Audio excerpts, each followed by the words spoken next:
Bonjour et bienvenue dans cette vidéo de présentation d'un tarot que j'aime beaucoup, qui s'appelle le Broken Mirror Tarot. Et il s'agit ici de la 5e édition que j'ai trouvée sur Kickstarter, donc que j'ai reçu, je vous montre les petits détails du haut, que j'ai reçu il n'y a pas longtemps, et que je trouve vraiment sublime. Donc voilà, j'ai le 1825 sur 2888. C'est en anglais. Et c'est un tarot. Moi, j'ai la version Emerald. Je crois qu'il y a plusieurs versions avec des cartes différentes à l'intérieur. Comme vous le voyez, la boîte est magnifique. De toute façon, c'est un très très beau jeu. L'intérieur a aussi été décoré. Hop. On a deux cartes à colorier soi-même, je suppose, qui ont été ajoutées. Voilà, je ne les utilise pas, évidemment. Nous avons un petit livret qui explique juste un petit peu les mots-clés et les ambiances. Alors, il y a du... Je ne sais pas si c'est du chinois, je pense. En tout cas, ce sont des idéogrammes. Et il y a en anglais, alors c'est assez succinct, hein, mais en fait, je crois qu'il raconte, pour avoir un peu parcouru le livret vite fait, il raconte un peu une histoire avec des personnages qui évoluent. Voilà. C'est assez sympa, ça permet d'avoir un petit peu la vision des auteurs de Starro. Voilà, je vous mets ça un peu plus loin. Et les cartes en elles-mêmes, qui sont magnifiques. Comme vous voyez, il y a une tranche verte pour l'émeraude, qui est brillante. Ça rend pas tout à fait justice. On la voit plus bleue à la vidéo, mais ça reste sublime. Le dos est magnifique également. Je le trouve époustouflant, pour être tout à fait exact. Et je vais vous montrer les cartes, mais vous allez voir que ce sont aussi de très très belles cartes, inspirées des vitraux d'église. Voilà. Donc nous avons en premier le fou, le magicien, la grande prêtresse ou la papesse, l'impératrice, l'empereur. C'est un jeu que je trouve très habité, très doux aussi. Il y a énormément de douceur et de protection que je ressens dans ce jeu. Le hiérophante, le pape, les amoureux. C'est un jeu extrêmement positif et je le trouve très englobant. Voilà. La justice, regardez-moi comme elle est sublime cette justice. L'ermite qui protège le monde. Moi, genre, vraiment, il y a beaucoup de protection chez les personnages, il y a beaucoup de bienveillance. C'est extrêmement agréable à sentir. La roue de fortune, avec cette histoire de... Pour moi, je vois les parcs, les moires, toutes les trois, qui coupent le fil du destin. La force, magnifique aussi. Je pense que je vais dire magnifique pour toutes les cartes, hein, mais... Si vous vouliez un passage de cartes sans commentaire, j'en suis désolé, vous pouvez couper le son. Le pendu. Voilà. La mort, regardez comme elle est belle. Les portes du palais de la mort. Ça fait un peu mythologique, inspiration mythologie grecque et romaine. Hein. Je trouve qu'il y a un truc, mythologie grecque surtout. Il y a vraiment quelque chose. La tempérance. Le diable qui se cache dans la nuit avec le bateau. Là. Il y a beaucoup de détails dans les cartes. Je les découvre encore. On a la tour avec une sorte de kraken qui détruit tout. Kraken, je ne sais pas si on dit kraken ou kraken. L'étoile.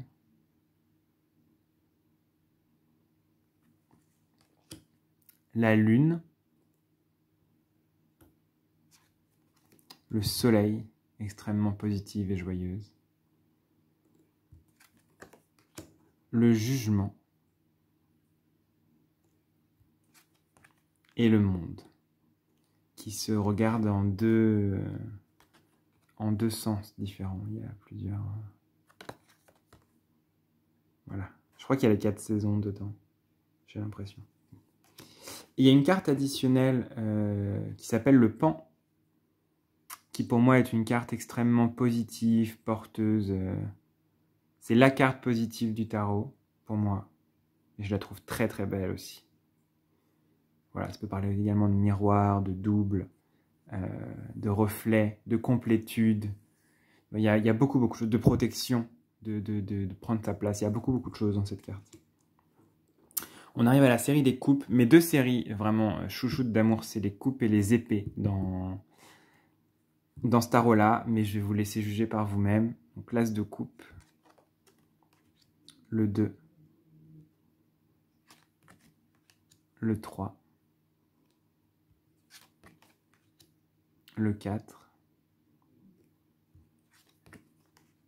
le 5, le 6, le 7, le 8, le 9, le 10, puis arrive le valet avec sa nonchalance, le cavalier qui surfe sur les vagues, la reine avec sa douceur, et le roi qui est très cosmique ici quand même. Il y a un côté presque le sage en haut de sa montagne qui veille sur les habitants, l'ermite sur son île qui travaille les couleurs du monde. Il y a tout ça, ça m'inspire tout ça. Les deniers maintenant, avec cet as de denier qui est un soleil. Ce 2. En fait, chaque suite est magnifique malgré tout. Il y a des couleurs spécifiques à chaque suite. Vous voyez, les coupes, c'est vraiment du bleu un peu entre foncé, un peu canard, tout ça. Ici, c'est plus du gris. Et c'est très chouette ce qu'ils en ont fait, je trouve. Sans compter les vêtements des personnages qui sont sublimes. Vous l'aurez compris, ce jeu, je le trouve magnifique. Le 3 de denier. Le 4. Le 5. Qui parle vraiment de s'abriter, de s'en remettre à de la foi. Il est beaucoup plus positif que la plupart des 5 de denier que j'ai pu voir dans d'autres tarots. Le 6. Le 7. Le 8. Le 9. Le 10. Puis le valet. Le cavalier. La reine. Et le roi. Je trouve que dans cette suite, les personnages de course se ressemblent un peu quand même. C'est un peu le bémol que je mettrais, mais ça reste sublime. Et les épées, regardez-moi ça, avec ces fils rouges, ces morceaux de tissu qui entourent les armes. Je trouve ça magnifique. On les retrouve dans quasiment toutes les cartes. Le 2. Le 3. C'est une très belle représentation du 3 d'épée, je trouve. Et de manière générale, les cartes négatives sont beaucoup moins dures que dans d'autres tarots. Le 4. Le 5.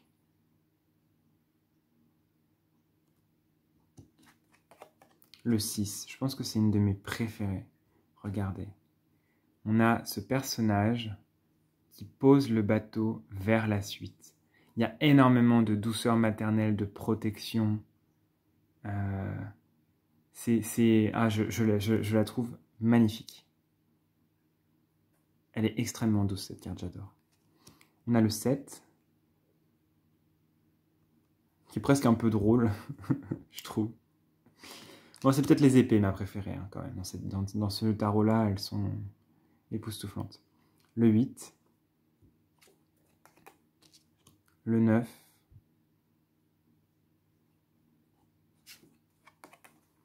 le 10, le valet, le cavalier, la reine et le roi. Et pour finir, les bâtons avec l'as de bâton, le 2, le 3, le 4, le 5, le 6, le 7, le 8. On suit le chemin ici, c'est balisé.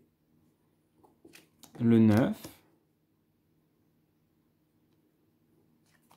le 10, que j'aime beaucoup parce que c'est aussi les fardeaux qu'on s'auto-inflige, qu'on a choisi, qu'on a décidé de porter. Et elle est beaucoup plus nuancée que juste crouler sous quelque chose. Il y a la nécessité d'avoir choisi de le porter soi-même. Le valet de bâton, le cavalier, la reine, et pour finir, le roi. Voilà. C'était la présentation du Broken Mirror Tarot. J'espère que ça vous aura plu. En tout cas, c'est un jeu que je ne me lasse pas de découvrir et de contempler, que je trouve magnifique. Je vous dis à très bientôt. Prenez soin de vous et je vous fais des bisous.